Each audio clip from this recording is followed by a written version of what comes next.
ಮಂಗಳೂರು ಹೊರವಲಯದ ಬಟ್ಟಪ್ಪಾಡಿಯಲ್ಲಿ ಮತ್ತೆ ಸಮುದ್ರ ಕೊರೆತ ಆರಂಭವಾಗಿದೆ. ಈಗಾಗಲೇ ಸಮುದ್ರದ ಅಲೆಗಳ ಅಬ್ಬರ ನೀವು ನೋಡ್ಬೋದು. ನಾನಿದ್ದೆ ಅದೇ ಬಟ್ಟಪ್ಪಾಡಿ ಪ್ರದೇಶದಲ್ಲಿದ್ದೀನಿ. ಯಾವ ರೀತಿಯ ಒಂದು ರಕ್ಕಸ ಅಲೆಗಳ ಅಬ್ಬರ ಈಗ ಕಾಣ್ತಾ ಇರುವಂಥದ್ದು. ಕಡಲು ತುಂಬ ರೌದ್ರಾವತಾರ ತಾಳಿರುವಂಥದ್ದು. ಮತ್ತೆ ಈ ಭಾಗದಲ್ಲಿ ಕಡಲ್ ಕೊರೆತ ಆರಂಭವಾಗಿದೆ.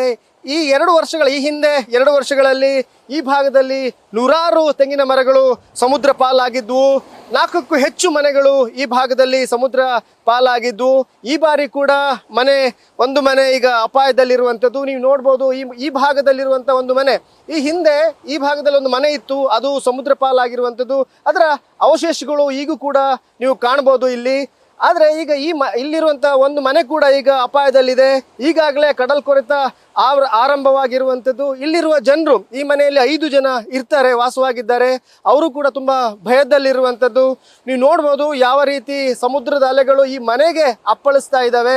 ಈಗಾಗಲೇ ಸಮುದ್ರ ಕೊರೆತ ಅಥವಾ ಸಮುದ್ರ ಅಲೆಗಳ ಹೊಡೆತವನ್ನು ತಡೆಯಲಿಕ್ಕೆ ಈಗಾಗಲೇ ಭಾರೀ ಗಾತ್ರದ ಕಲ್ಲುಗಳನ್ನು ಹಾಕಲಾಗಿದೆ. ಆದರೆ ಸಮುದ್ರದ ಅಲೆಗಳಿಗೆ ಈ ಕಲ್ಲುಗಳು ಯಾವುದೇ ಲೆಕ್ಕ ಇಲ್ಲ ಅನ್ನೋದು ಈಗ ತೋರ್ತಾ ಇರುವಂಥದ್ದು. ಈಗಾಗಲೇ ಹಲವಾರು ಕಲ್ಲುಗಳು ಸಮುದ್ರದ ಒಡಲು ಸೇರಿರುವಂಥದ್ದು. ಈಗಾಗಲೇ ಇಲ್ಲಿರುವಂತಹ ಭೂಮಿ ಸಮುದ್ರ ನುಂಗ್ತಾ ಇದೆ. ಇಲ್ಲಿ ನೋಡ್ಬೋದು. ಈಗಾಗಲೇ ಮತ್ತೆ 10 ಮರಗಳು ಈಗ ಅಪಾಯದಲ್ಲಿರುವಂಥದ್ದು. ಮನೆ ಕೂಡ ಒಂದು ಅಪಾಯದಲ್ಲಿದೆ. ಇಲ್ಲಿರುವ ಜನರು ಕೂಡ ತುಂಬ ಭಯದಲ್ಲಿದ್ದಾರೆ. ಅವರನ್ನೇ ಮಾತಾಡಿಸುವಂಥ ಪ್ರಯತ್ನ ಮಾಡ್ತೀನಿ. ಈ ಭಾಗದಲ್ಲಿ ಕಳೆದ 2 ವರ್ಷದಲ್ಲಿ ಸಾಧಾರಣ 4 ಮನೆಗಳು ಸಮುದ್ರ ಪಾಲಾಗಿತ್ತು. ಈಗ ಯಾವ ರೀತಿ ಭಯ ನಿಮ್ಗೆ ಕಾಡ್ತಾ ಇದೆ? ಇಲ್ಲಿ ಹೇಳಿದ್ರೆ ಇಲ್ಲಿ ಬೆಳಿಗ್ಗಿಂದ ಸ್ಟಾರ್ಟ್ ಆಗ್ತದೆ, ಒಂದು 11-11:30 ತನಕ ಸ್ಟಾರ್ಟ್ ಆಗ್ತದೆ. ಮತ್ತೆ ಮೇಲಿಗೆ ಹೊಡಿತದೆ. ಮತ್ತೆ ಇದು ಉಂಟಲ್ಲ, ಇಲ್ಲಿ ಇವರ ಅಪ್ಪ ಇಲ್ಲ, ಇಲ್ಲಿ ಮಕ್ಕಳಿರುದು, ಚಿಕ್ಕ ಚಿಕ್ಕ ಮಕ್ಕಳು, ಮತ್ತೆ ತಾಯಿ ಇರುದು. ಇಲ್ಲಿ ದುಡ್ಲಿಕ್ಕೆ ಯಾರಿಲ್ಲ.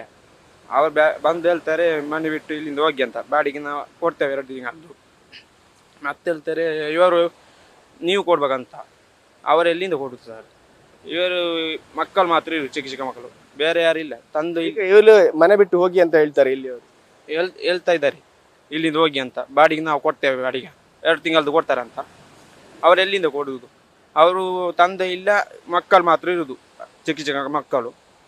ಮತ್ತೆ ಅಲ್ಲಿ ಒಂದು ರೋಡ್ ಉಂಟು, ರೋಡ್ ಹೋಗಿದೆ. ಮತ್ತೆ ಇಲ್ಲಿ ನೀವು ಕಳೆದ ಬಾರಿ ಇಲ್ಲಿ ಈ ಸ್ವಲ್ಪ ದಿನಗಳ ಹಿಂದೆ ಮರಳು ಚೀಲಗಳನ್ನು ಹಾಕಿದ್ರಿ, ಅದು ಕೂಡ ಹೋಗಿದೆ ಅಲ್ವಾ?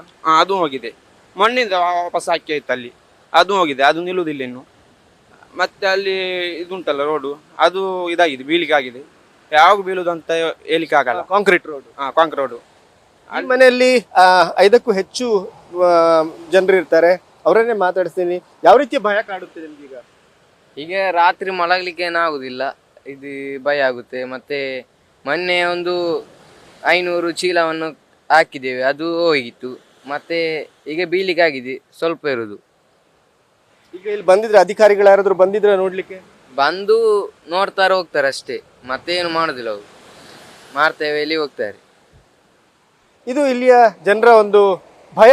ಯಾಕಂದ್ರೆ ರಾತ್ರಿ ಇಲ್ಲಿ ಮಲಗಬೇಕಾದ್ರೆ ಜೀವ ಕೈ ಹಿಡಿದುಕೊಂಡು ಮಲಗುವಂತ ಪರಿಸ್ಥಿತಿ ಇದೆ. ಯಾವಾಗ ಸಮುದ್ರದ ಅಲೆಗಳು ಬಂದು ಈ ಮನೆಯನ್ನೇ ಕೊಚ್ಚಿಕೊಂಡು ಹೋಗುತ್ತೆ ಅನ್ನೋ ಒಂದು ಆತಂಕ ಇವರನ್ನ ಕಾಡ್ತಾ ಇರುವಂಥದ್ದು. ಈ ಹಿನ್ನೆಲೆಯಲ್ಲಿ ಜಿಲ್ಲಾಡಳಿತ ಹಾಗೇನೆ ಸರ್ಕಾರ ಈ ಬಗ್ಗೆ ಈ ಕೂಡಲೇ ಗಮನ ಹರಿಸಬೇಕು ಅನ್ನೋ ಒತ್ತಾಯ ಇಲ್ಲಿಯ ಜನರದ್ದಾಗಿದೆ. ಕ್ಯಾಮ್ರಾಮನ್ ಪ್ರಶಾಂತ್ ಅವರೊಂದಿಗೆ Kiran news Sirsikar, news first, Mangaluru.